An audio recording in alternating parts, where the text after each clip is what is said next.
জাতীয় থেকে আন্তর্জাতিক, প্রান্তিক জনপদ থেকে নগর চারপাশে ঠিক কি ঘটছে এই মুহূর্তে তাই নিয়ে আয়োজন এখন চারদিক। আপনাদের সঙ্গে আছি আমি রোকসানা তারিন।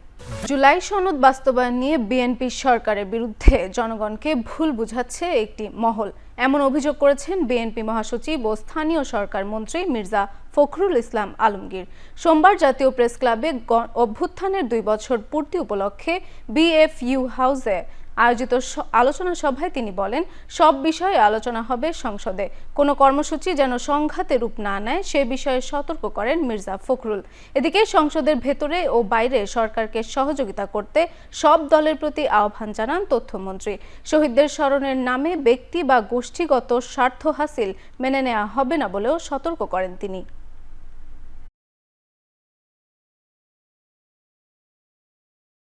এত রক্ত, এত প্রাণ, এত বিসর্জন, এত ত্যাগের পরে অর্জিত এই গণতন্ত্র, এই পার্লামেন্ট, এই নির্বাচন, এই সংস্কৃতি, আমাদের সকল রাজনৈতিক কেন্দ্রবিন্দু হবে জাতীয় সংসদ। সভ্য রাজনৈতিক সংস্কৃতি, রাজনৈতিক প্রক্রিয়া তাই দাবি করে।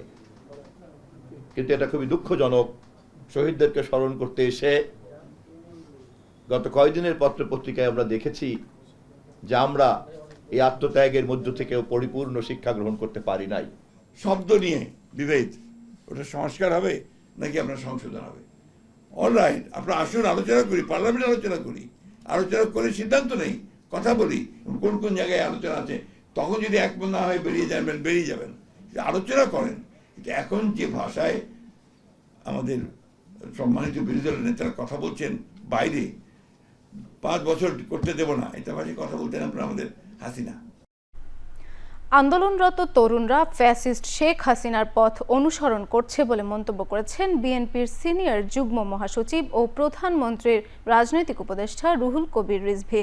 সোমবার সকালে বাংলাদেশ মেডিকেল বিশ্ববিদ্যালয়ের রক্ত ঝরা জুলাইয়ে নার্সদের অবদান শীর্ষক আলোচনা সভায় তিনি বলেন, রাজনৈতিক সংস্কৃতির উন্নতি না হলে দেশ তিমিরেই থেকে যাবে। এ সময় তিনি বলেন, সকলের সম্মিলিত প্রয়াসে জুলাই গণ অভ্যুত্থান সফল হয়েছে, এখানে আলাদাভাবে কর্তৃত্ব নেয়ার কিছু নেই। সভায় প্রধানমন্ত্রীর রাজনৈতিক সহকারী রাশেদ খান বলেন, নিজেদের জুলাইয়ের মাস্টারমাইন্ড দাবি করে জুলাই শহীদদের মর্যাদা ক্ষুণ্ণ করেছে জামায়াত। জুলাইয়ের মাস্টারমাইন্ড মূলত শহীদেরা। এখন এই ভুয়া জামাত শিবির তারা এখন নিজেদেরকে জুলাইয়ের মাস্টারমাইন্ড হিসেবে দাবি করে প্রকৃতপক্ষে শহীদদের সাথে এক ধরনের প্রহসন করছে, শহীদদের মর্যাদাকে হানি করছে। আন্দোলনে থাকার যারা দাবিদার বলে নিজেদের বেশি বেশি দাবি করেন, তারা শেখ হাসিনার পথ অনুসরণ করবেন কেন? এটা অনুসরণ করলে তো একই হলো, যে অন্ধকারে ছিলাম সেই অন্ধকারেই তো থাকলাম। পলাতক আসামিরা ভারতে বসে রাজনৈতিক বক্তব্য দিলে এর প্রভাবে দু দেশের সম্পর্ক খারাপ হোক তা চায় না বাংলাদেশ, এমন মন্তব্য করেছেন পররাষ্ট্র প্রতিমন্ত্রী শামা ওবায়দ। সোমবার দুপুরে নিজ কার্যালয়ে তিনি বলেন, শেখ হাসিনা অনেক অপরাধী। 5 আগস্ট তাকে বক্তব্য দেয়া থেকে বিরত রাখতে ভারত সরকারের কাছে আবেদন করার কিছুই নেই বলে মন্তব্য করেছেন পররাষ্ট্র প্রতিমন্ত্রী। সংগঠনের প্রধান যে একটা অনেক ধরনের ক্রাইমে সে হয়েছে সাজাপ্রাপ্ত আসামি, উনি কোথায় কি বলছেন করছেন সেটার তো বাংলাদেশ সরকারের সে সময় নেই সেটার মানে জবাব দেবার। আমরা সব সময় বলেছি যে যতবারই এই পলাতক আসামি বা আওয়ামী লীগের অন্যান্য পলাতক আসামিরা ওখান থেকে কথা বলবে, রাজনৈতিক বক্তব্য দিবে বা বাংলাদেশের অবস্থা অস্থিতিশীল করার জন্য তারা কোনো ষড়যন্ত্রমূলক কাজে লিপ্ত থাকবে, সেটা যদি তারা করে সেটা তো অবশ্যই ভারত বাংলাদেশের যে সম্পর্ক আমরা আরও চাই যে আমরা উন্নত হোক। আপনার বরিশালের বাকেরগঞ্জে বোমা সদৃশ্য একটি বস্তু বিস্ফোরণে একই পরিবারের 3 জন দগ্ধ হয়েছেন। গুরুতর অবস্থায় তাদের বরিশাল শেরেবাংলা মেডিকেল কলেজ হাসপাতালে ভর্তি করা হয়েছে। সোমবার সকাল 6টার দিকে উপজেলার ভরপাশা ইউনিয়নের দুধলমো গ্রামে এ ঘটনা ঘটে। ভুক্তভোগীর স্বজনদের দাবি, বাড়ির পাশে রশির সঙ্গে চিপসের প্যাকেট বাঁধা দেখতে পেয়ে কৌশলবশত সেটি ধরতেই বিকট বিস্ফোরণ ঘটে। এতে ফাহিম, তার খালা ইতি এবং নানি হনুফা বেগম দগ্ধ হন। আহতদের মধ্যে ফাহিমের শরীরে প্রায় 15% পুড়ে গেছে বলে জানিয়েছেন চিকিৎসক। অন্য দুজনও দগ্ধ হয়ে হাসপাতালে চিকিৎসাধীন রয়েছেন। পরিবারের অভিযোগ, জমিজমা সংক্রান্ত বিরোধের জের ধরে কেউ পরিকল্পিতভাবে ওই বিস্ফোরক সদৃশ বস্তুটি সেখানে রেখে যেতে পারে। পুলিশ জানিয়েছে, ঘটনাস্থল থেকে আলামত সংগ্রহ করে তদন্ত শুরু হয়েছে। এই ঘটনায় এলাকা জুড়ে আতঙ্ক ছড়িয়ে পড়েছে। অ্যারাউন্ড 15% বার্ন, এবং সেটাতে আপাতত আমরা রিসেসিটি করতেছি রোগীকে স্যালাইন দিয়ে, এবং আমরা কিছু রক্ত পরীক্ষা করতে দিয়েছি। সেই রিপোর্ট যদি আসে তার উপর ভিত্তি করে যে রোগীর রক্ত লাগবে কিনা এবং কতটা খারাপ অবস্থার দিকে যাচ্ছে কিনা তা আমরা নিশ্চিত হতে পারবো। একটা বাচ্চা ছেলে যখন সে পড়তে যায় তখন উষ্টা খেয়ে একটা দড়ির উপর পড়ে, সেখান থেকে একটা এক্সপ্লোশন হয়। ওই এক্সপ্লোশনেই তারা 3 জন আহত হয়েছে। প্রাথমিক ধারণা আসলে তদন্ত সাপেক্ষের বিষয়, তারপরও এটা বিষয়টা আইডি মনে হয়, বাট বেসিক্যালি এটা তদন্ত সাপেক্ষেই বলা যাবে। 5 আগস্ট ঘিরে কার্যক্রম নিষিদ্ধ আওয়ামী লীগের নাশকতার সক্ষমতা নেই, তারা মাঝে মধ্যে উকি ঝুঁকি দিচ্ছে বলে মন্তব্য করেছেন স্বরাষ্ট্রমন্ত্রী। সোমবার দুপুরে সচিবালয়ে এই মন্তব্য করেন তিনি। রাজধানীর বিভিন্ন স্থানে বোমা সদৃশ্য বস্তু নিয়ে তদন্ত চলছে উল্লেখ করে স্বরাষ্ট্রমন্ত্রী বলেন, উগ্রপন্থা নিয়ে সবসময় সতর্ক সরকার। এ সময় সাবেক আইজিপি বেনজিরের জামিন বাতিলে সরকারের ল ফার্ম কাজ করছে বলেও জানান স্বরাষ্ট্রমন্ত্রী। আওয়ামী লীগের এত মরদ আছে বলে তো আমার মনে হয় না। একে তো নিষিদ্ধ ঘোষিত দল, মাফিয়া শক্তি, তারা মাঝে মধ্যে বিদেশ থেকে উকিঝুঁকি দিচ্ছে, এর বেশি তৎপরতা তো দেখি না। রথযাত্রা এবং উল্টো রথযাত্রা এই দুইটাকে আমরা নিরাপদ করার জন্য সমন্বিত প্রয়াস নিয়েছিলাম। দুর্ভাগ্যজনকভাবে উল্টো রথযাত্রার দিনে কমলাপুরের ওইদিকে, মতিঝিলের ওইদিকে একটা মেট্রো রেলের পিলারের নিচে একটা বোমা সদৃশ্য জিনিস পাওয়া যায়, এটা ছাতার মধ্যে। কোনো পক্ষ হয়তো চেষ্টা করেছিল যে সাম্প্রদায়িক সম্প্রীতি বিনষ্টের কোনো কিছু করা যায় কিনা। জুলাই নিয়ে কোনো ধরনের কটূক্তি মেনে নেওয়া হবে না বলে হুঁশিয়ারি দিয়েছেন এনসিপির আহ্বায়ক নাহিদ ইসলাম। সোমবার রাজধানীর কাকরাইলে আইডিপি ভবনে শহীদ ও আহতদের কণ্ঠে জনতার এক দফা বিষয়ক আলোচনা সভায় এমন হুঁশিয়ারি দেন তিনি। এ সময় দলটির মুখ্য সমন্বয়ক নাসির উদ্দিন পাটোয়ারি অভিযোগ করেন, 10-15 লাখ টাকার ঘুষের বিনিময়ে আওয়ামী খুনিদের ছেড়ে দিচ্ছে পুলিশ। এক দফার আংশিক দাবি অর্জিত হয়েছে, পুরোটা দাবি অর্জিত হয়নি, এবং এই পুরোটা দাবি অর্জিত না হওয়ার পিছনে দুঃখজনকভাবে যারা আমাদের সেই সময় সাথে ছিল তারাই সবচেয়ে বেশি বিরোধিতা করেছে। যারা আজকে জুলাই সনদ বাস্তবায়ন করছে না, যারা আজকে গণভোটের গণরায় বাস্তবায়ন করছে না। আমরা দেখেছি এই বিএনপি সরকার 72-এর সংবিধানকে নানাভাবে প্রোটেক্ট করার চেষ্টা করে যাচ্ছে। এখন তারা আবার সংশোধন কমিটির নামেও সেই একটাই পায়তারা, যে 72-এর সংবিধানটাকে রক্ষা করা। সংস্কারের জায়গায় এসেছিল একটা মধ্যপন্থার বা একটা কম্প্রোমাইজের জায়গায়, সেই সংস্কারও তারা বাদ দিয়ে দিয়েছে। গণভোট নিয়ে 70% রাজনৈতিক মত সংসদে নিষ্পত্তি না হলে প্রয়োজনে রাজপথেই ফয়সালা হবে। 5 তারিখ পল্টনের সমাবেশ থেকে বড় আন্দোলনের ঘোষণা দেয়া হবে, এমন হুঁশিয়ারি দিলেন জামায়াতের সেক্রেটারি জেনারেল মিয়া গোলাম পরওয়ার। সোমবার রাজধানীর যাত্রাবাড়িতে জুলাই অভ্যুত্থান বিষয়ক এক সমাবেশে তিনি বলেন, 6 মাসেও সরকার দক্ষতার পরিচয় দিতে পারেনি, তাই তাদের সরে দাঁড়ানোই উচিত। এমন সময় জামায়াতের সহকারী সেক্রেটারি জেনারেল হামিদুর রহমান আজাদ অভিযোগ করেন, আওয়ামী লীগের পথ অনুসরণ করে বর্তমান সরকারও প্রশাসনে দলীয়করণ করছে। তার দাবি, এটি কোনো সংস্কার নয়, সরকারি নিয়োগকে কেন্দ্র করে দুর্নীতির ব্যবসা চলছে। সংবিধান সংস্কারের নামে জনগণকে বিভ্রান্ত করা যাবে না বলেও মন্তব্য করেন তিনি। আগামী 5 মাসের মধ্যেই সরকারের পালানোর পথ তৈরি হবে বলেও হুঁশিয়ারি দেন জামায়াতের এই নেতা। জুলাই সনদের কথা বলে শুভঙ্করের ফাঁকি দিয়ে বলেন আমরা মানবো মানে যে সমস্ত সংবিধানের মৌলিক কাঠামো পরিবর্তনের প্রশ্নে ওরা ভিন্ন মত দিয়েছেন, সেইগুলো বাদ দিয়ে যা থাকে, রাষ্ট্র গঠনে সংস্কারে পরিবর্তনে তার কোনো গুরুত্বপূর্ণ ভূমিকা থাকবে না, সেইগুলো ওনারা মানেন।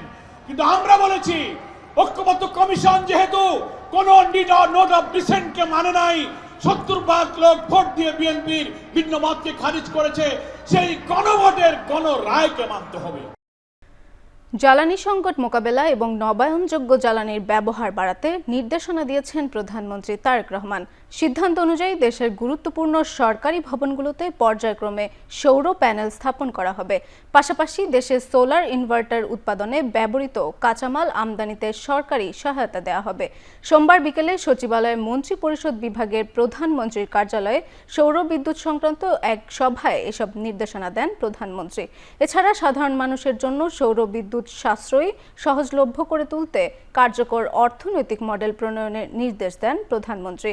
সভায় প্রধানমন্ত্রী বলেন, সরকারি ভবনে সৌর বিদ্যুতের ব্যবহার শুরু হলে সাধারণ মানুষের মধ্যে এই প্রযুক্তি ব্যবহারে আগ্রহ বাড়বে। সভায় অর্থ ও পরিকল্পনা মন্ত্রী আমির খসরু মাহমুদ চৌধুরী, প্রধানমন্ত্রীর অর্থ ও পরিকল্পনা উপদেষ্টা রাশেদ আল মাহমুদ তিতুমির সহ বিভিন্ন মন্ত্রণালয়ের সচিব ও ঊর্ধ্বতন কর্মকর্তারা উপস্থিত ছিলেন।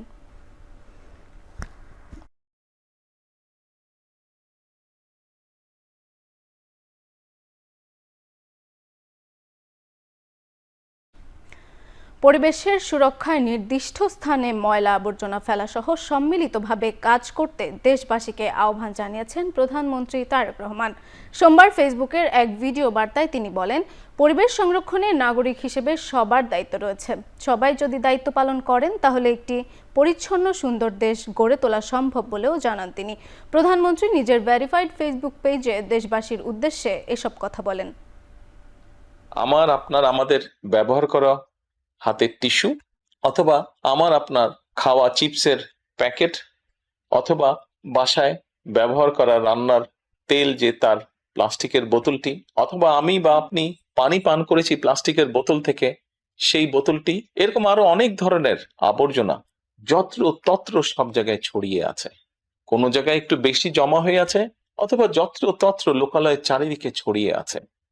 চিন্তা করে দেখুন তো, আপনার ঘরে যে ঘরটিতে আপনি থাকেন, যে বাসাটিতে আপনি থাকেন, যদি চারিদিকে এমন টিস্যু ছড়িয়ে থাকতো, যদি চারিদিকে এমন আবর্জনা ছড়িয়ে থাকতো, আপনার কাছে কি ভালো লাগতো দেখতে? নিশ্চয়ই না, আমাদের কারো কথাই ভালো লাগতো না। আমরা যদি নিজেরা সচেতন হয়ে যত্রতত্র যদি আমাদের ব্যবহারকৃত আবর্জনাগুলো যদি যত্রতত্র আমরা না ফেলে দিই, আমরা যদি একটি নির্দিষ্ট জায়গায় এই আবর্জনাকে জমা করি এবং নির্দিষ্ট উপায়ে যদি এটাকে পরে ধ্বংস করি, তাহলে যেমন আমাদের পরিবেশটি ভালো থাকবে, ঠিক একইভাবে আমরা আমাদের পরিবেশটাকে সুন্দরভাবে রাখতে পারবো। চীনের সঙ্গে অর্থনীতি, বাণিজ্য, বিনিয়োগ ও সরবরাহ ব্যবস্থায় নতুন সম্ভাবনার কথা জানিয়েছেন প্রধানমন্ত্রীর পররাষ্ট্র উপদেষ্টা হুমায়ুন কবির। সোমবার রাজধানীর ইস্কাটনে 20 মিলনায়তনে চীনের সাথে বাংলাদেশের সম্পর্ক নিয়ে কর্মশালায় তিনি আরও বলেন, চীনের উন্নত প্রযুক্তি কাজে লাগিয়ে বাংলাদেশে শিল্পায়ন, কর্মসংস্থান সৃষ্টি এবং রপ্তানি বহুমুখীকরণের উপর গুরুত্ব আরোপ করেন তিনি। A China-Bangladesh community with a shared future in the new era signifies that our relationship has transcended existing framework of cooperation and ascended to a new strategic height. With mutual trust, shared experience, and interest, also solidarity. Supply chain moves where China is now graduating out of manufacturing lines, the most advanced technology areas. We can pick up some of those manufacturing lines through close collaboration with China. স্থানীয় নির্বাচন নিয়ে সরকারের পক্ষ থেকে এখনো কোনো নির্দেশনা পায়নি নির্বাচন কমিশন, এমনটাই জানিয়েছেন ইসি সচিব আক্তার আহমেদ। বলেন, অক্টোবরে স্থানীয় সরকার নির্বাচন না হলে ভোটার নিবন্ধনের সময় বাড়ানো হবে। সোমবার সকালে ইসি সচিবালয়ে ব্রিফিংয়ে তিনি জানান, স্থানীয় নির্বাচনের আইন পর্যালোচনা চলছে। সবকিছু ঠিক থাকলে আগামী সপ্তাহ নাগাদ আচরণবিধির বিষয়ে সিদ্ধান্ত আসবে। ইতোমধ্যে ভোট কেন্দ্রের প্রস্তুতি সহ ভোট গ্রহণ কর্মকর্তার প্রশিক্ষণের বিষয়ে তৎপরতা চলছে। ইসিতে নিবন্ধিত 59 রাজনৈতিক দলের মধ্যে 38 দল বার্ষিক আয় ব্যয়ের হিসাব জমা দিয়েছে। 13টি দল সময় বৃদ্ধির আবেদন করেছে, দাখিল করেনি 8টি দল। এ সময় রাষ্ট্রপতি নির্বাচন নিয়ে তিনি জানান, সংসদ সচিবালয়ের সিদ্ধান্তের অপেক্ষায় ইসি। স্থানীয় সরকার নির্বাচনের সম্পর্কে সুস্পষ্টভাবে আমাদের কাছে কোনো নির্দেশনা নাই। তাহলে 31শে জুলাইয়ের ভোটার তালিকার যে কাট অফ পয়েন্ট, এটা পরিবর্তন হতে পারে বা নাও হতে পারে। তো এটা পরবর্তীতে কমিশনে যেভাবে আলোচনা করা হবে, সেটা যদি সংশোধিত হয়ে ধরেন 31শে জুলাইয়ের পরে আরও 15 দিন বাড়লো বা 1 মাস বাড়লো, তাহলে আমরা সাপ্লিমেন্টারি ভোটার তালিকা করব, যেটা পদ্ধতি আছে সেই অনুযায়ী করে আমরা নির্বাচনের দিকে এগিয়ে যাব। 60টা নিবন্ধিত দল আমাদের, তার ভিতরে একটা হচ্ছে স্থগিত আছে রাজনৈতিক দলের, আর তাহলে 59টার মধ্যে আমরা 38টা দলের অডিট রিপোর্ট পেয়েছি। গাজীপুরের কাশিমপুর ইউনিয়ন ভূমি অফিসে নানা অনিয়মের অভিযোগে 4 কর্মকর্তা কর্মচারীকে সাময়িক বরখাস্ত করেছে জেলা প্রশাসন। সোমবার সকালে পূর্ব ঘোষণা ছাড়াই কাশিমপুর ইউনিয়ন ভূমি অফিসে আকস্মিক পরিদর্শনে যান গাজীপুরের জেলা প্রশাসক নুরুল করিম ভূঁইয়া। এ সময় তিনি অফিসের কার্যক্রম পর্যবেক্ষণের পাশাপাশি সেবা নিতে আসা মানুষের সঙ্গে কথা বলেন এবং বিভিন্ন নথিপত্র যাচাই করেন। পরিদর্শনে নানা অনিয়মের সত্যতা পাওয়ার ঘটনাস্থলেই সাময়িক বরখাস্ত করা হয় ভারপ্রাপ্ত ইউনিয়ন ভূমি সহকারী কর্মকর্তা ওয়াজেদ আলী খান, অফিস সহকারী মোস্তফা কামাল, শফিকুল ইসলাম খান ও আব্দুল হালিমকে। জেলা প্রশাসন জানায়, ভূমি অফিসের সেবার মান নিশ্চিত করতে এবং অনিয়মের বিরুদ্ধে জিরো টলারেন্স নীতির অংশ হিসেবে এই ব্যবস্থা নেওয়া হয়েছে। পরে জেলা প্রশাসক শফিপুরের আরেকটি ভূমি অফিসও পরিদর্শন করেন। আমাদের কাছে মনে হচ্ছে এটা একটি অ্যাবসার্ড বিষয়। এই কাজটি করেন বাইরের লোক, বাইরের লোক দিয়ে এই কাজ কখনোই সম্ভব নয়। ওখানে প্রচুর পরিমাণ আবেদন পেন্ডিং আছে, ওখানে প্রচুর পরিমাণ কাজ পেন্ডিং আছে, ওখানে প্রচুর পরিমাণ অনিয়ম আছে, যেগুলো আমাদের প্রাথমিক ইন্সপেকশনে আমাদের নজরে এসেছে। আমাদের নজরে আসার কারণে আমরা বলেছি ওখানে যে কয়জন কর্মকর্তা কর্মচারী আছেন সকলকে সাময়িক বরখাস্ত করার জন্য। বাহিরে থেকে আবেদন করার তো সুযোগ নেই। এখন তো ভূমি সেবা কেন্দ্র আছে, সেই ভূমি সেবা কেন্দ্রগুলোতে গেলেই তো আপনার তারা আবেদন করতে পারছেন, সে আবেদনগুলো সরাসরি ওনাদের কাছে চলে আসে। দেশে গ্যাস সংকটে রাজধানীর মিরপুর, মোহাম্মদপুর, মগবাজার, খিলগাঁও সহ বিভিন্ন আবাসিক এলাকায় গ্যাসের সরবরাহ একেবারেই কম। স্থানীয় বাসিন্দাদের দাবি, প্রায় 1.5 মাস ধরে এই এলাকায় গ্যাস সংকট দেখা দিয়েছে। দীর্ঘ গ্যাস সংকটে হোটেল থেকে খাবার এনে দিন কাটাচ্ছেন তারা। একই সাথে ফিলিং স্টেশনগুলোতে কমেছে গ্যাস সরবরাহ। গ্যাসের চাপ কম থাকায় সরবরাহ ব্যাহত হচ্ছে বলে জানায় ফিলিং স্টেশন কর্তৃপক্ষ। দেখা দিয়েছে যানবাহনের দীর্ঘ সারি। চাহিদা অনুযায়ী গ্যাস না পাওয়ায় ভোগান্তিতে গ্রাহকরা। ফিলিং স্টেশন কর্তৃপক্ষ বলেছে, গ্রাহকদের চাহিদা অনুযায়ী গ্যাস সরবরাহ করতে না পেরে বিপাকে তারা। বাইরে থেকে সব কিছু রাইস কুকার কিনছি, কেউ মানে বিভিন্ন সমস্যা সবাই ভুগতেছে এই এলাকার সবাই। বাসায় গ্যাস না থাকার কারণে বাইরে যাওয়া লাগতেছে, আমাদের পড়াশোনার ব্যাঘাত ঘটতেছে, আমাদের চাকরির প্রিপারেশনের ব্যাঘাত ঘটতেছে। লাইনে গ্যাস নেই, 1-1.5 মাস ধরে ঠিকমতো গ্যাস পাচ্ছি না। 2 ঘন্টা 2.5 ঘন্টা প্রত্যেক পাম্পে সিরিয়াল দিতে হয়। এমন পাম্পে আছে আমাদেরকে ঢুকতে দেয় না, গ্যাস পাওয়া যায় না, ইনকাম নাই, প্রেশার নাই, লাইনে গ্যাস কম, লাইনে গ্যাস থাকার জন্য মানে কম থাকার জন্য গাড়ি গ্যাস যাচ্ছে না। ওনারা 2-1 ঘন্টা দেরি করে 3 ঘন্টা 4 ঘন্টা পরে আসে, গ্যাস পাচ্ছে না। দেশের বিভিন্ন জেলায় দীর্ঘ সময় লোডশেডিংয়ে চরম ভোগান্তিতে সাধারণ মানুষ। ব্যাহত হচ্ছে ব্যবসা, শিক্ষা এবং শিল্প কারখানার কাজ। ফেনীতে গ্রামাঞ্চলে প্রতিদিন 6 থেকে 8 ঘন্টা আর শহরে 4 থেকে 6 ঘন্টা বিদ্যুৎ থাকছে না। তবে গ্রাহকদের অভিযোগ, বিদ্যুৎ কম পেলেও বিল এসেছে আগের তুলনায় 2 থেকে 3 গুণ বেশি। নাটোরেও একই অবস্থা। জাতীয় গ্রিড থেকে চাহিদার তুলনায় কম বিদ্যুৎ পাওয়ায় গ্রামাঞ্চলে বেশি লোডশেডিং হচ্ছে। দক্ষিণাঞ্চলের জেলায় পটুয়াখালী ও বরগুনাতেও ঘন ঘন লোডশেডিংয়ের বিপাকে মানুষ। বরফ উৎপাদন কমে যাওয়ায় ক্ষতিগ্রস্ত হচ্ছেন উপকূলের জেলারা। বরগুনায় বিদ্যুৎ সমস্যা সমাধানের দাবিতে বিক্ষোভ করেছেন স্থানীয়রা। উত্তরের জনপদ সৈয়দপুরে লোডশেডিংয়ের কারণে ঘন্টার পর ঘন্টা বন্ধ থাকছে হালকা প্রকৌশল শিল্পের উৎপাদন। লোডশেডিং কমিয়ে দ্রুত স্বাভাবিক বিদ্যুৎ সরবরাহ নিশ্চিত করার দাবি জানিয়েছেন ভুক্তভোগীরা। তবে পরিস্থিতির উন্নতি কবে হবে সে বিষয়ে এখনও কোনো স্পষ্ট আশ্বাস মেলেনি।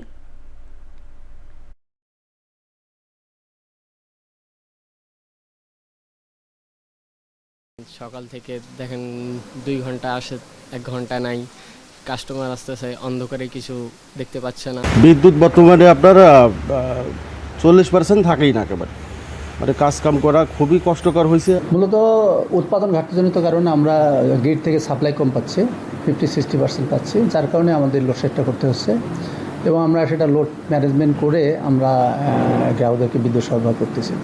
তো বিষয়টা আমরা ইতিমধ্যে আমাদের উত্তর কর্মকর্তাদেরকে জানিয়েছি। কিশোরগঞ্জের কাটিয়াদীতে তিতাস গ্যাসের প্রধান সঞ্চালন পাইপলাইন থেকে অবৈধ গ্যাস সংযোগ নিয়ে গড়ে তোলা একটি চুনা পাথর কারখানায় উচ্ছেদ অভিযান চালিয়েছে উপজেলা প্রশাসন। অভিযানে কারখানার 3টি চুল্লি গুঁড়িয়ে দেওয়া হয়েছে, পাশাপাশি জব্দ করা হয়েছে মজুদ থাকা চুনা পাথর। প্রশাসন জানিয়েছেন, কারখানাটির কোনো বৈধ অনুমোদন বা লাইসেন্স ছিল না। অবৈধ সংযোগ নেয়ার সময় পাইপলাইনে লিকেজ সৃষ্টি হলে বিষয়টি প্রকাশ্যে আসে। পরে কারখানার সঙ্গে সংশ্লিষ্টরা পালিয়ে যায়। প্রাথমিকভাবে স্থানীয় কয়েকজনের সম্পৃক্ততার তথ্য পাওয়া গেছে এবং তাদের বিরুদ্ধে আইনগত ব্যবস্থা নেওয়া হচ্ছে। এদিকে পাইপলাইনের লিকেজ মেরামতে কাজ করছে তিতাস গ্যাসের প্রকৌশলীরা। প্রশাসনের দাবি, জাতীয় সম্পদের অপচয় রোধে অবৈধ গ্যাস সংযোগের বিরুদ্ধে এ ধরনের অভিযান অব্যাহত থাকবে।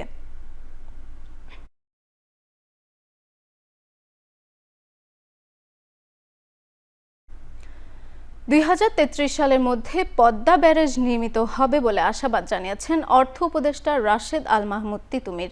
সোমবার জাতীয় প্রেস ক্লাবে পদ্মা ব্যারেজ নিয়ে গোলটেবিল আলোচনায় তিনি আরও জানান, পদ্মা ব্যারেজ নির্মিত হলে জিডিপি প্রবৃদ্ধি 0.5 থেকে 1% বৃদ্ধি পাবে। অনুষ্ঠানে প্রধানমন্ত্রী পরিবেশ, বন ও জলবায়ু পরিবর্তন বিষয়ক সহকারী ডক্টর মোহাম্মদ সাইমুম পারভেজ বলেন, এই দেশের মানুষের জীবনের সঙ্গে পদ্মা ব্যারেজ যুক্ত, তাই সরকার পদ্মা ব্যারেজের মতো বড় প্রকল্প হাতে নিয়েছে। অনুষ্ঠানে আরও উপস্থিত ছিলেন অবসরপ্রাপ্ত মেজর জেনারেল ফজলে এলাহি আকবর, জাতীয় অধ্যাপক ডক্টর মাহবুবুল্লাহ এবং জাতীয় প্রেস ক্লাবের সাধারণ সম্পাদক আইয়ুব ভুইয়া সহ আরও অনেকে।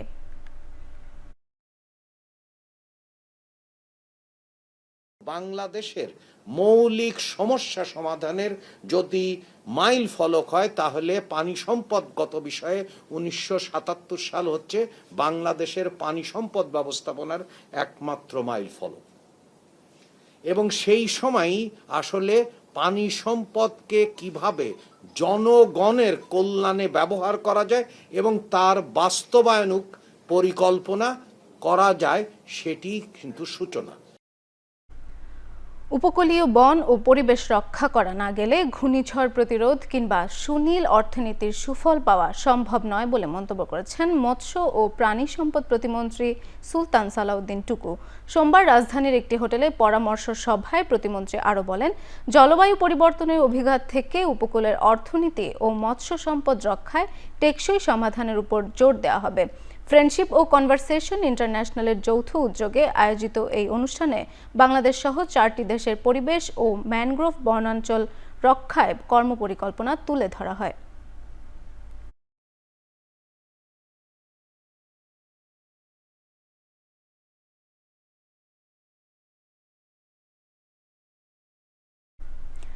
হামের চিকিৎসা ব্যয় মেটাতে গিয়ে প্রায় 89% পরিবারকে ঋণ করতে হয়েছে।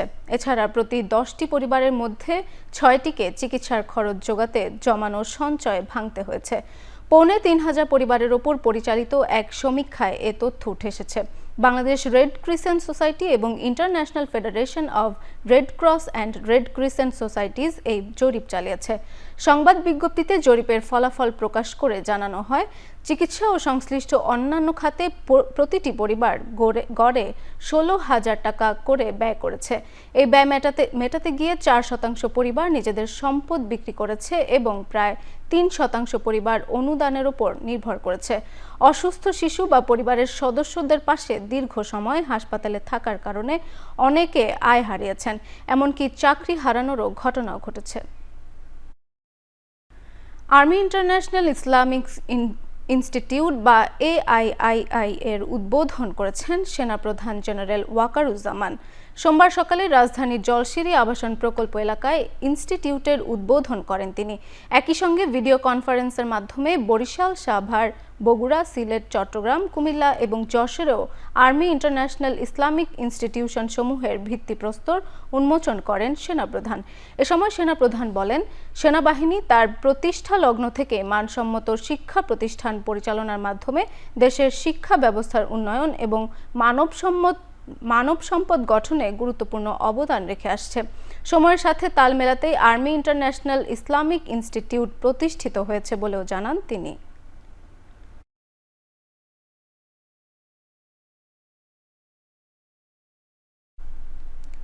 চট্টগ্রামে পৃথক অভিযানে বিদেশি অস্ত্র ও গুলিসহ 4 আসামিকে গ্রেপ্তার করেছে জেলা পুলিশ। গ্রেপ্তারকৃতরা হলেন রাঙ্গুনিয়া উপজেলা যুবদল নেতা মাসুদ হত্যা মামলার আসামি মোহাম্মদ দিদার আলম ও আফসার মিয়া। পুলিশ জানিয়েছে তারা আলোচিত শীর্ষ সন্ত্রাসী রায়হানের সহযোগী। চট্টগ্রাম জেলা পুলিশ সুপারের কার্যালয়ে আয়োজিত সংবাদ সম্মেলনে জানানো হয়, সীতাকুণ্ড থেকে গ্রেপ্তারের পর আসামিদের দেয়া তথ্যের ভিত্তিতে রাউজানের একটি বাড়ির পেছন থেকে উদ্ধার করা হয় একটি 7.65 বোরের বিদেশি পিস্তল ও গুলি। পুলিশ জানায় হত্যা, চাঁদাবাজি সহ মোট 16টি মামলায় আসামি তারা। এদিকে হাটহাজারীর মেখল এলাকায় নুরুল আজিম হত্যা মামলায় প্রধান আসামি দিদারুল আলমকে কেরানীগঞ্জ থেকে গ্রেপ্তার করা হয়েছে। এ সময় হত্যাকাণ্ডে ব্যবহৃত একটি কিরিচ ও ধারালো অস্ত্র উদ্ধার করা হয়। অন্যদিকে মিরসরাইয়ের হিঙ্গুলি এলাকায় নাজিম হত্যা মামলার আসামি রনি ও বোরহানকে বিদেশি পিস্তল ও গুলিসহ গ্রেপ্তার করেছে পুলিশ।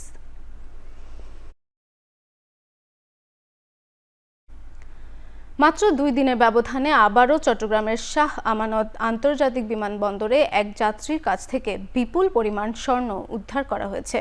দুবাই থেকে আসা বাংলাদেশ বিমানের একটি ফ্লাইটের যাত্রীর অন্তর্বাসের বিশেষ কৌশলে লুকিয়ে রাখা প্রায় 1.5 কেজি স্বর্ণ জব্দ করেছে কাস্টমস গোয়েন্দা ও তদন্ত অধিদপ্তর এবং সিআইডি। গোপন সংবাদের ভিত্তিতে বাংলাদেশ বিমানের বিজি 148 ফ্লাইটে আসা যাত্রী মোহাম্মদ তুষারকে তল্লাশি করা হয়। এ সময় তার কাছ থেকে 1 কেজি 40 গ্রাম স্বর্ণের পেস্ট এবং প্রায় 100 গ্রাম ওজনের বিভিন্ন স্বর্ণালংকার উদ্ধার করা হয়। জব্দ করা স্বর্ণের আনুমানিক বাজার মূল্য প্রায় 3 কোটি টাকা। গোয়েন্দা কর্মকর্তারা জানান, আগে থেকে তথ্য থাকায় বিমানবন্দরে বিশেষ নজরদারি জোরদার করা হয়। স্বর্ণের পাশাপাশি অভিযুক্তের পাসপোর্ট, মোবাইল ফোন ও বোর্ডিং পাসও জব্দ করা হয়েছে। প্রাথমিকভাবে ধারণা করা হচ্ছে চোরাচালানের উদ্দেশ্যে এসব স্বর্ণ দেশে আনা হয়েছিল। চট্টগ্রাম বন্দরের প্রবেশমুখে কর্ণফুলী নদীর মোহনায় পাথরের বাঁধে আটকে গেছে একটি কন্টেইনারবাহী জাহাজ। সোমবার দুপুর 2:15টার দিকে মাল্টার পতাকাবাহী এমডি ইউরেনাস বহিনোঙ্গর থেকে জেটিকে যাওয়ার পথে এই দুর্ঘটনা ঘটে। বন্দর কর্তৃপক্ষ জানায়, জাহাজটি স্টিয়ারিং নিয়ন্ত্রণ হারিয়ে চ্যানেলের প্রবেশমুখে 2 নম্বর লাল বয়ার কাছে পাথরের সঙ্গে আটকে যায়। খবর পেয়ে বন্দরে 2টি টাগবোট জাহাজটি উদ্ধার করে কাজ শুরু করেছে। তবে বর্তমানে ভাটার কারণে উদ্ধার অভিযান কিছুটা বাধাগ্রস্ত হচ্ছে। পরবর্তী জোয়ারে জাহাজটি সরিয়ে আনার চেষ্টা করা হবে। উদ্ধার অভিযানে সহযোগিতা করেছে কোস্টগার্ড ও বাংলাদেশ নৌবাহিনী। বন্দর কর্তৃপক্ষ বলছে, আপাতত চ্যানেল নিরাপদ থাকলেও দ্রুত জাহাজটি সরানো না গেলে বাণিজ্যিক জাহাজ চলাচলে বিঘ্ন ঘটতে পারে।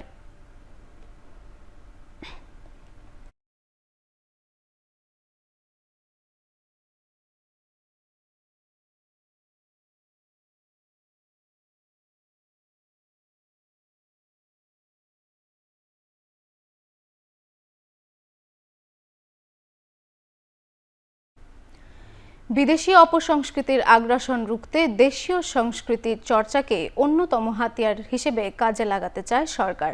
সোমবার দুপুরে জগন্নাথ বিশ্ববিদ্যালয়ের এক কেন্দ্রীয় মিলনায়তনে আয়োজিত ষষ্ঠ আবৃত্তি উৎসব 2026 ও আন্তঃবিভাগ নজরুল আবৃত্তি প্রতিযোগিতায় এ কথা বলেন সংস্কৃতি বিষয়ক মন্ত্রণালয়ের প্রতিমন্ত্রী আলী নেওয়াজ মাহমুদ খৈয়ব। সংস্কৃতি চর্চায় বর্তমান অবস্থাকে উদ্বেগজনক উল্লেখ করে তিনি বলেন, চেতনাগতভাবে একটা পরিশীলিত সংস্কৃতির আবহ তৈরি করতে হবে। প্রতিমন্ত্রী আরও বলেন, আবৃত্তি, সঙ্গীত সহ বিভিন্ন সাংস্কৃতিক চর্চা যুগে যুগে জাতিকে প্রেরণা দিয়েছে, পথ দেখিয়েছে। রাষ্ট্র পুনর্গঠন, আন্তর্জাতিক চ্যালেঞ্জ এবং সমাজে মৌলবাদী প্রবণতা, এই 3টি বড় সংকটের মধ্য দিয়ে সরকারকে রাষ্ট্র পরিচালনা করতে হচ্ছে বলেও মন্তব্য করেন তিনি। প্রতিটি আন্দোলনই নতুন সাংস্কৃতিক ধারা তৈরি করে, তাই রাজনৈতিক সংস্কৃতির সংকট কাটিয়ে অসাম্প্রদায়িক ও কল্যাণ রাষ্ট্র গঠনের সংস্কৃতি চর্চার বিকল্প নেই। এ লক্ষ্যে সরকার সংস্কৃতি চর্চার বিকাশে সহযোগিতা অব্যাহত রাখবে বলেও জানান তিনি।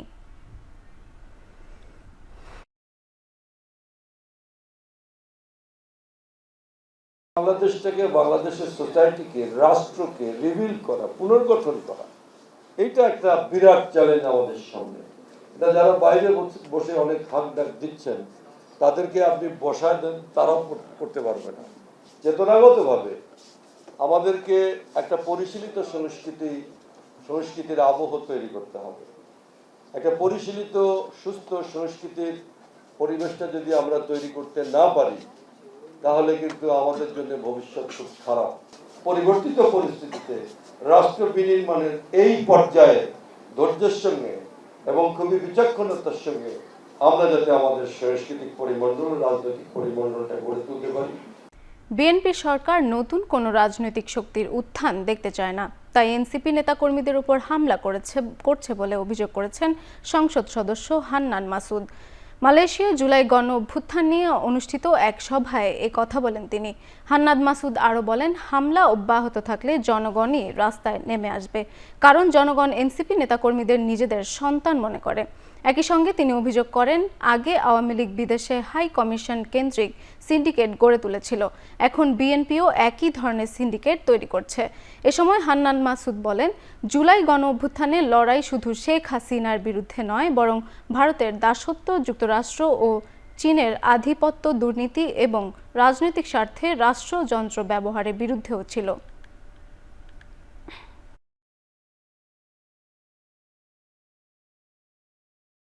কোনো নতুন রাজনৈতিক দলকে দাঁড়াতে দেওয়া হয় নাই, কোনো নতুন সংগঠনকে সংগঠিত হতে দেওয়া হয় নাই, যাতে করে তারা নিজেরা সবকিছু ভাগাভাগি করে নিতে পারে। মালয়েশিয়ার দূতাবাস কেন্দ্রিক যাদের যে চক্র ছিল, আওয়ামী লীগ গিয়েছে ঠিক সেই জায়গায়, এখন আবার সেই একই চক্র, একই লেনাদানা, একই ঘুষখুরি বাণিজ্য, সবকিছু এখন আবার বিএনপি জায়গা দখল করে নিয়েছে। দেশভাগের কারণে ভারত, বাংলাদেশ ও পাকিস্তান তিনটি আলাদা স্বাধীন রাষ্ট্র হলেও কোনো লাভ হয়নি, বরং এক শ্রেণীর মানুষের স্বার্থ চরিতার্থ হয়েছে, এমন মন্তব্য করেছেন পশ্চিমবঙ্গের পঞ্চায়েত মন্ত্রী দিলীপ ঘোষ। একই সঙ্গে এই তিন দেশকে ফের একত্রিত হওয়ার আহ্বান জানান তিনি। এছাড়াও ভারত ও বাংলাদেশের সম্পর্ক বন্ধুত্বপূর্ণ হওয়ার বিষয়েও আশাবাদী দিলীপ ঘোষ। हम भी चाहते हैं कि ये जो विभाजन हुआ भारत का, उससे किसी को फायदा नहीं हुआ। आज ये जो हजारों किलोमीटर बॉर्डर तीनों देश के अंदर, उसमें हजारों करोड़ रुपया खर्चा होता है सुरक्षा के लिए। क्यों? बार बार लड़ाई भी होता है। आपस में लड़ाई करके जितना नुकसान हुआ है हमारे इन तीन देशों का, दुनिया में कहीं नहीं हुआ है। নানা জল্পনার পর অবশেষে প্রকাশ্যে এলেন মিয়ানমারের সাবেক নেত্রী অং সান সুচি। দেখা করেছেন আন্তর্জাতিক সহায়তা সংস্থা রেড ক্রসের কর্মকর্তাদের সঙ্গে। 81 বছর বয়সী নোবেল বিজয়ী এই নেত্রীর স্বাস্থ্য নিয়ে উদ্বেগের মধ্যেই এই সাক্ষাৎ অনুষ্ঠিত হলো। 2021 সালে সামরিক অভ্যুত্থানে ক্ষমতাচ্যুতের পর থেকেই আটক হয়েছেন সুচি। এরপর বারবার তার সঠিক অবস্থান ও স্বাস্থ্য নিয়ে প্রশ্ন উঠেছে। দীর্ঘ সময় লোকচক্ষুর আড়ালে রাখা হয়েছে তাকে। এক পর্যায়ে তিনি বেঁচে আছেন কিনা তা নিয়েও উদ্বেগ জানায় সুচির পরিবার। অবশেষে সোমবার রাজধানী নিপিডোতে মিয়ানমারের আন্তর্জাতিক রেড ক্রস কমিটির আবাসিক প্রতিনিধি সাক্ষাৎ করেন। চলতি বছরের এপ্রিলে সেনা সমর্থিত বিতর্কিত নির্বাচনের মাধ্যমে প্রেসিডেন্ট হন সাবেক জান্তা প্রধান মিং অন লাইং। এরপর আন্তর্জাতিক চাপের মুখে অং সান সুচিকে কারাগার থেকে সরিয়ে গৃহবন্দী অবস্থায় রাখা হয়েছে। রাশিয়া ইউক্রেনের ড্রোন হামলায় প্রাণ গেল কমপক্ষে 8 জনের। হামলা চালানো হয় রুশ ই-কমার্স জায়ান্ট ওয়াইল্ডবেরিজের আরও একটি গুদামে। ইউক্রেনের রাশিয়ার হামলায় 10 প্রাণহানির পরপরই রোববার হয় পাল্টা হামলা। এদিন ইউক্রেনে আবারও 133টি ড্রোন হামলা চালায় রাশিয়া, যার মধ্যে লক্ষ্যে আঘাত করতে সক্ষম হয় 24টি, জানায় কিয়েভ। জাপোরিজিয়া ও খার্কিভেতে রুশ হামলায় প্রাণ হারায় কমপক্ষে 2 জনের। একই দিন ক্রিমিয়া, কৃষ্ণ ও আজভ সাগর সহ বিভিন্ন এলাকায় আকাশে ইউক্রেনের 1000-এর বেশি ড্রোন ধ্বংসের দাবি করে রুশ প্রতিরক্ষা মন্ত্রণালয়। হামলা চালায় কৃষ্ণ সাগরের 2টি নৌযান এবং ইউক্রেনের 2টি বন্দর লক্ষ্য করে। রাতভর হামলায় রাশিয়ার ভেতরে একটি অন্যতম প্রধান তেল শোধনাগার ও বিমান ঘাঁটিতে হামলার দাবি করেছে ইউক্রেন।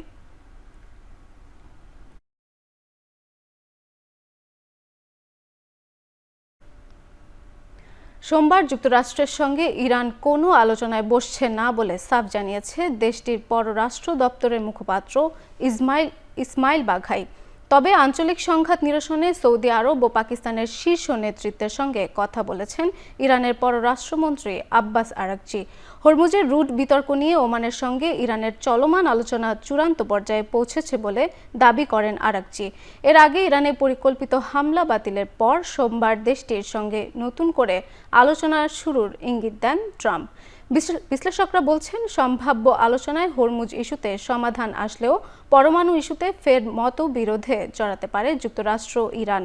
আর নতুন দফা আলোচনা নিয়ে ধোঁয়াশার মাঝেই হরমুজে একটি MQ-9 রিপার ড্রোন ভূপাতিতের দাবি IRGC-র।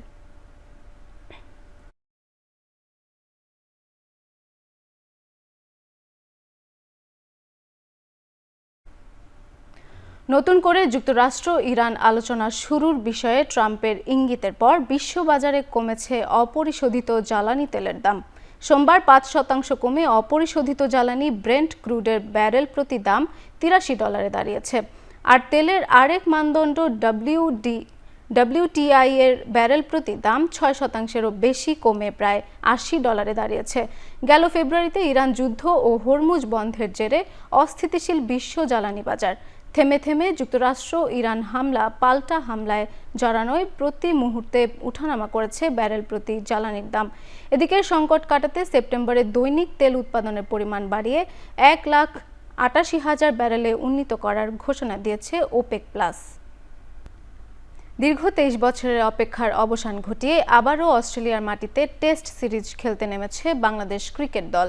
ডারউইনে পৌঁছে প্রথম দিনে অনুশীলন সেরেছে নাজমুল হোসেন শান্তর দল। দীর্ঘ বিমান ভ্রমণের ক্লান্তি কাটিয়ে ক্রিকেটাররা রানিং ফিল্ডিংয়ের পাশাপাশি নেটে ব্যাটিং ও বোলিং অনুশীলন করেছেন। প্রথম দিনের লক্ষ্য ছিল স্থানীয় কন্ডিশনের সঙ্গে দ্রুত মানিয়ে নেওয়া। অভিজ্ঞ স্পিনার তাইজুল ইসলাম জানান, ট্রানজিটে পর্যাপ্ত বিশ্রাম পাওয়ায় যাত্রা স্বস্তিদায়ক ছিল এবং প্রথম দিনের অনুশীলনও দারুণ হয়েছে। 5 আগস্ট পর্যন্ত ডারউইনে অনুশীলন করবে বাংলাদেশ। এরপর ক্রিকেট অস্ট্রেলিয়া একাদশের বিপক্ষে 3 দিনের প্রস্তুতি ম্যাচ খেলবে টাইগাররা। আগামী 13 আগস্ট ডারউইনে শুরু হবে বহুল প্রতীক্ষিত প্রথম টেস্ট। 2 দশকেরও বেশি সময় পর অস্ট্রেলিয়ার বাউন্সি উইকেটে নিজেদের সামর্থ্যের প্রমাণ দিতে মুখিয়ে আছে লাল সবুজের প্রতিনিধিরা। জার্নিটাও ভালো ছিল বিকজ আমরা আসার সময় একটা ট্রানজিট পাইছিলাম। ট্রানজিটে এনাফ রেস্টের একটা বিষয় ছিল। প্রথম দিনে প্র্যাকটিসটা খুব ভালো হয়েছে, ফ্যাসিলিটিসটা অনেক ভালো। উইকেট থেকে শুরু করে ফিল্ডিং প্র্যাকটিস থেকে শুরু করে রানিং থেকে শুরু করে সব ধরনের অ্যাক্টিভিটিস আমরা করতে পারছি। 31 আগস্ট থেকে শুরু হওয়া অনূর্ধ্ব-20 এশিয়ান কাপ ফুটবলের বাছাই পর্বের জন্য বাংলাদেশ দলে যোগ দিচ্ছেন অ্যাডাম আব্বাস। এছাড়া আগে থেকে ক্যাম্পাসে থাকা জিদান ইউসুফ সহ মোট 5 জন বাংলাদেশি বংশোদ্ভূত খেলোয়াড়দের নিয়ে শক্তিশালী দল গড়ে মূল পর্ব নিশ্চিতের আশা ব্যক্ত করেন ডেভেলপমেন্ট কমিটির চেয়ারম্যান নাসির শাহরিয়ার জাহেদি। অ্যাডাম আব্বাস সহ 5 জন থাকছে, তো এরা সকলেই ভালো প্লেয়ার। এখন এদের ভিতরে 23 স্কোয়াডে কে কে থাকবেন সেটা আমাদের হেড কোচ এবং টেকনিক্যাল স্টাফ তারাই ঠিক করবেন। আমরা আশা করছি ওখানে হয়তো 2-3 জন বাংলাদেশি যারা বাইরে থাকেন তারাই আমাদের সাথে যোগ দেবেন অস্ট্রেলিয়া এবং ইংল্যান্ড থেকে। সকলেই বাংলাদেশি, কেউ এখানে থাকছেন কেউ ওখানে থাকছেন। এবং আপনারা যশোরে গেলে দেখতে পাবেন যা ওইখানে গেলে আপনারা কিন্তু ডিফারেন্সিয়েট করতে পারবেন না, অ্যাটলিস্ট আমি পারি নাই। আগামী 10 সেপ্টেম্বরের মধ্যে প্রাইম মিনিস্টার্স গোল্ড কাপ জাতীয় ফুটবল প্রতিযোগিতা শুরু করার উদ্যোগ নিয়েছে সরকার। ষষ্ঠ থেকে দ্বাদশ শ্রেণী পর্যন্ত দেশের প্রায় 49,589টি স্কুল, কলেজ, মাদ্রাসা ও কারিগরি শিক্ষা প্রতিষ্ঠানের শিক্ষার্থীদের নিয়ে এই প্রতিযোগিতা আয়োজন করা হবে। সোমবার সচিবালয়ে শিক্ষামন্ত্রীর সভাপতিত্বে অনুষ্ঠিত স্টিয়ারিং কমিটির সভা শেষে এ কথা জানান প্রধানমন্ত্রীর উপদেষ্টা মাহদি আমিন। তিনি বলেন, তৃণমূল থেকে নতুন ফুটবলার খুঁজে বের করার পাশাপাশি শিক্ষা, ক্রীড়া ও সংস্কৃতি সমন্বয়ে একটি জাতীয় উৎসবের আয়োজন করাই সরকারের লক্ষ্য। দেশের সকল শিক্ষা প্রতিষ্ঠানের শিক্ষার্থীদের অংশগ্রহণ নিশ্চিত করতে শিক্ষা মন্ত্রণালয়, শিক্ষা বোর্ড, মাঠ প্রশাসন এবং সংশ্লিষ্ট মন্ত্রণালয়গুলো সমন্বিতভাবে কাজ করবে। এর আগে তথ্যমন্ত্রী বলেন, টুর্নামেন্ট প্রচারে সব ধরনের ব্যবস্থা নেবে তথ্য মন্ত্রণালয়। শিক্ষা ও খেলাধুলার মাধ্যমে সমাজের সমস্যা দূর করা সম্ভব হবে বলে আশা প্রকাশ করেন ক্রীড়া প্রতিমন্ত্রী। সারা বাংলাদেশে প্রত্যেকটি উপজেলায়, জেলা, বিভাগ সব জায়গাতে যাতে আমাদের এই প্রচারণা পৌঁছে যায়। আমরা যেহেতু বলছি সারা বাংলাদেশের তৃণমূল থেকে আমরা খেলোয়াড় তৈরি করতে চাই, এখানে প্রথমে উপজেলা পর্যায়ে হবে, তারপর জেলা পর্যায়ে হবে, তারপর বিভাগ পর্যায়ে হবে, তারপর জাতীয় পর্যায়ে ফাইনাল খেলা অনুষ্ঠিত হবে। আমরা চাই দেশ জুড়ে একটা উৎসবমুখর পরিবেশ সৃষ্টি হোক, যেটা মাননীয় প্রধানমন্ত্রী সবসময় বলে এসছেন যে আগামী শিক্ষা ব্যবস্থা হবে সেরকম যেখানে আমাদের শিক্ষার্থীদের ভেতর মেধা, মননশীলতা এবং সৃজনশীলতা বহিঃপ্রকাশ ঘটবে। প্রত্যেকটা উপজেলায় যখন এই কাজটা হবে, এরপর যখন সেটা আবার চলে আসবে জেলা পর্যায়ে, তারপর এটা যখন আসবে জাতীয় পর্যায়ে, এরপর যখন এটা একটা চূড়ান্ত একটা ঘোষণার মধ্যে আসবে, এই পুরো তৎপরতাটা যখন জাতির সামনে নিয়মিতভাবে হাজির হবে প্রচার মাধ্যমে, তখন কিন্তু একটা মনোজগৎ তৈরি হবে। শেষ করছি এখন চারদিক। এখন টেলিভিশন ওয়েবসাইটে দেখতে ভিজিট করুন www.ekhon.tv, ফেসবুকে দেখতে ভিজিট করুন facebook.com/tv.ekhon এবং ইউটিউবে দেখতে ভিজিট করুন youtube.com/c/ekhon tv।